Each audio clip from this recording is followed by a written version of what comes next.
2 The Redline Productions proudly presents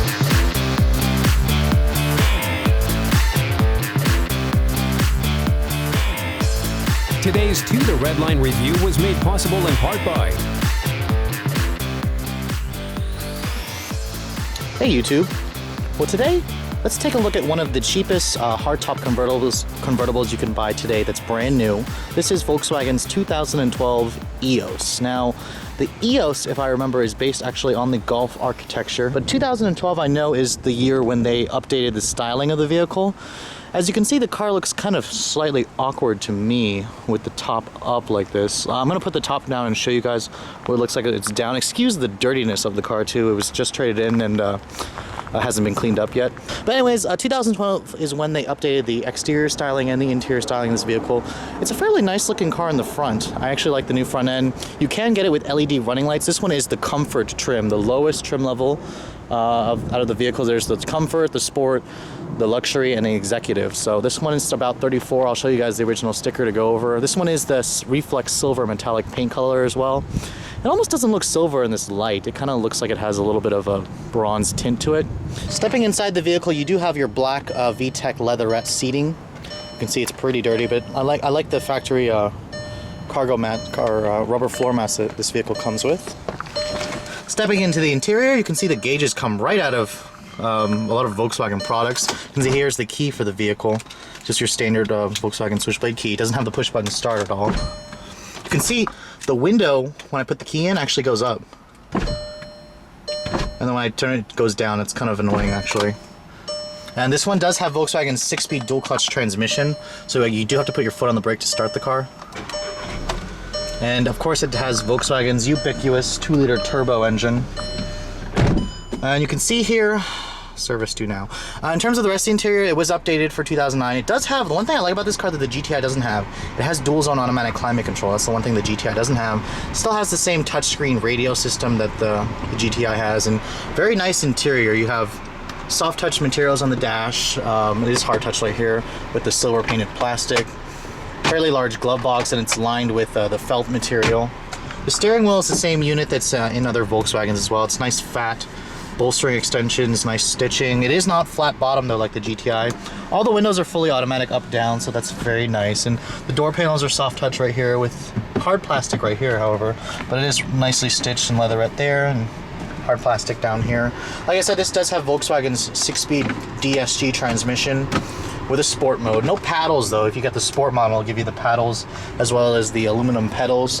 You do have a center console here with no really any storage, the same thing as the GTI, and here's the mechanism to open the top. You can't open the sunroof with this vehicle. That's why one thing I like about it is there's a little sunroof portion here that you can just open where you push this button right here, and that kind of just opens the sunroof. So if you want, you can have a coupe, a sunroof, or a convertible. It's really up to you. So it's a nice thing that Volkswagen gives you that choice. The top is fairly quick too in its operation. I'll show you guys how that works as well. Now this is a convertible, but there is back seats in the car, so if you push this button right here and that lever, the back seat kind of goes back, or goes up, the front seat goes up, I'm sorry. So you can get pretty easy access to the back seat, which is definitely tight. And the one thing about the seats I'm noticing is I'm not fat, but the seats are really narrow. So anybody like who's over like average, I'm like 160 pounds, 5'7", is gonna have a hard time squeezing into the seat. The legroom's actually not bad, and the materials here are hard plastic, unfortunately, but it is soft touch right here, so that's very nice in here. But it's hard plastic right here, but it's soft touch right here. So there's a pass through here, but not an armrest or anything like that. So now, granted that this is a hardtop convertible, the trunk actually will be taken up quite a bit when the top is down. You can see the top is up right now, pretty decent amount of trunk space. You can see when the top is down and stored away in here, this is pretty much the only size compartment you're gonna have. I'm gonna show you guys what that looks like. But with the top up, they're saying do not put stuff over there because it will get crushed by the convertible top when you put the top down.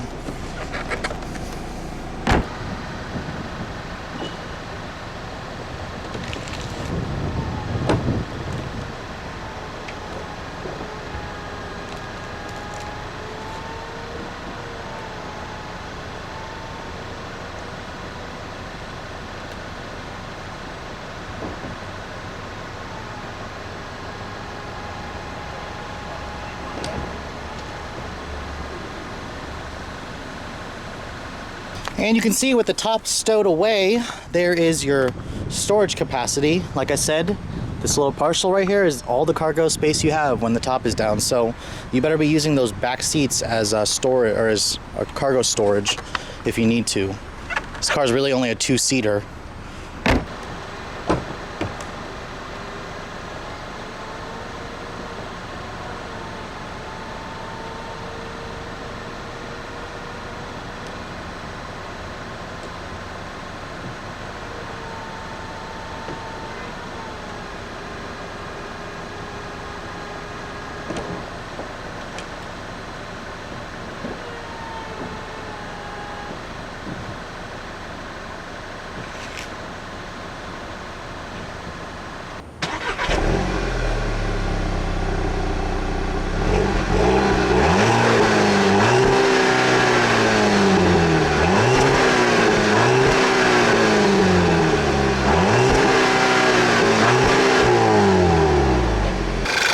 And once again, here is Volkswagen's 2-liter turbocharged 4-cylinder engine. I just showed you guys the video of the Audi A5, which has, like I said, the longitudinally mounted version of this engine. And the Volkswagen is transversely mounted. This is the same engine that powers the GTI, the GLI, the Tiguan. Makes 200 horsepower and 207 foot-pounds of torque. You can hear the direct injection ticking away. It's also pretty dirty. 2230 is your MPG for this vehicle. Like I said, here is the window sticker of the vehicle when it was new. So it still practically is new. $34,910 is your sticker price. You can see everything pretty much just comes standard. 2012 Eos Comfort. It's got the Titan black leatherette interior. And I'm sorry, this one's silver leaf metallic, not reflex silver. I'm not sure why I called it reflex silver. You can see this car is pretty much 60% built in Germany. Transmission is Germany, engine is Hungary. Alright, so for those of you who are in the market for this type of a convertible, let's take a look at how this car drives, shall we? Now, like I said, 6-speed DSG transmission, the same powertrain in the GTI. However, if you guys have ever driven a GTI, this car doesn't drive anything like a GTI. In terms of speed, it's fast, but in terms of the handling, the steering is definitely a lot softer. It's not as precise. The ride in here is softer as well, but that's expected. This is a convertible.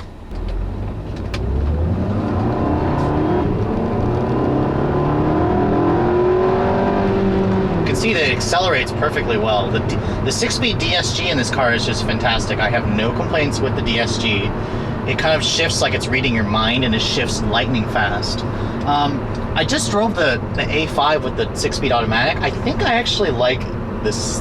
I remember in the Audi video I said I like the 6-speed auto, but I still like the DSG more. I'm surprised they don't use the DSG in the A5. And anyways, in terms of the ride comfort, this car's a lot softer. This car's a better highway car because it rides softer, and it's designed to appeal to a more feminine buyer. I mean, this car, let's be honest here, it's a chick car. No offense, but it is. Like, a lot of women love this car, and I don't blame them. But you can see really quick acceleration, so you guys are going to be able to outsprint a lot of people. But you can notice there's a little bit of cowl shake from the top. I mean, this is a convertible, so when you hit a bump, the entire structure, I can feel it shaking a tad. And in terms of the handling, it's a tad on the wobbly side. It's just amazing to me because the GTI is such a stiff, fun car, but this car just feels a little bit on the softly sprung side. It's just a completely different driving feel because this car is designed to be a boulevard cruiser as opposed to, the hot pocket rocket of a car that the GTI is. But I have to admit, it is gutsy of Volkswagen to still have this kind of a car. I mean, I love that it's a hardtop convertible. I mean, I'm not saying I would buy this for myself, but my sister, on the other hand, is looking for a hardtop convertible. I'm not sure she would buy this. She wants a BMW. But, I mean, this car is still pretty nice. And for the price at $34 is actually a pretty good value. As you can see, the acceleration is just fantastic. The front end will slip just like the GTI, but it doesn't have that horrible wheel hop that the GTI has. But then again, this isn't a GTI. This car is supposed to be a relaxed boulevard cruiser with a frantic engine. That's what it is, and I love it. But anyways, on that note, my final recommendations: watch the wheel spin because this car will do it. If you guys are in the market for a hardtop convertible, the Eos is definitely worth a look. just because it's one of the only few. I mean, the other one that has a hardtop convertible is the horrible Chrysler Sebring, or 200, I'm sorry, which I could not recommend. But this is a pretty nice car still in its own sense. But anyways, guys, I hope you've enjoyed my quick overview of this 2012 Volkswagen Eos. I will catch you guys later.